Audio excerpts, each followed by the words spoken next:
You're watching the best of Gulls All Access. Well, welcome to the show, Assistant Coach Chris Sparre. Thanks a lot for joining us. And we want to start with your background in early ages. I know you got an older brother, but how were you introduced to hockey? Was it through him, or was it just the madness of being in Toronto and, of course, the hockey craze city? Yeah, I think, I think it's kind of a mix of both, really. I have one older brother, like you mentioned, and I kind of did really whatever he did growing up, right? Kind of following him around the house. And I'd imagine the first time he picked up a hockey stick, I was right behind him with one as well. Now, I have to ask this question because I've gotten different answers from players and coaches that grew up in a city. Were you a fan of the Leafs, and what was your player that you admired the most? When you're in Toronto, you almost have to be a fan of the Leafs, right? Because everywhere you look, there's this like blue and white. I certainly was cheering for them growing up. My favorite player would have been Doug Gilmour. So watching him and growing up, and he was kind of my favorite player. And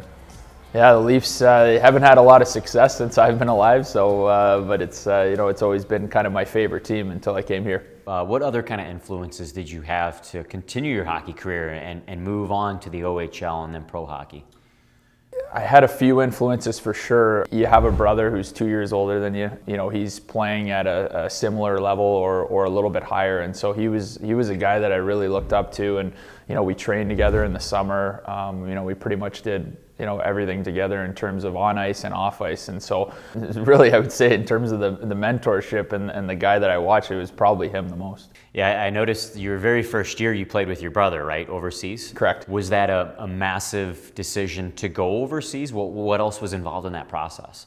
Ironically enough, at that time, we found out that we were able to obtain German citizenship. What that did is it allowed us to go to play in Germany without utilizing an import spot. So we were pretty valuable players to be able to go over there, and it also gave me an opportunity to potentially play on the German national team. And at that point in time, we decided that's probably the best option in terms of career-wise. Went over there and stayed over there for quite a while. What is the hockey experience like over there? I've heard the German Elite League is pretty rambunctious group of fans. Yeah, those crowds they're big and they're loud and they cheer the whole game. And so a little bit different than in North America, where there's a lot of cheering for specific things, a goal or a fight.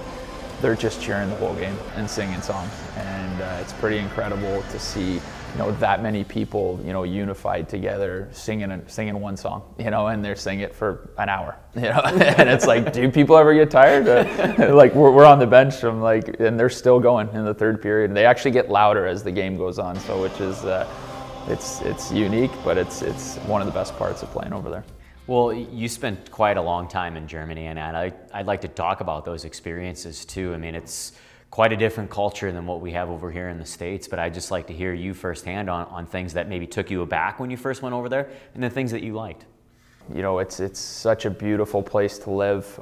You're so close to other countries, which is unusual, for a kid coming from Canada, where you have to you can jump on a flight for 5 hours and still be in Canada. And when you're in Europe, you're a train ride away from a different country, a different speaking language. So there's nothing to just jump on a train from Germany and head over to Amsterdam, for instance, which would be a 2-hour train ride, which is a whole different culture, different language, different cuisine. Yeah, that's the real nice part about being in Europe.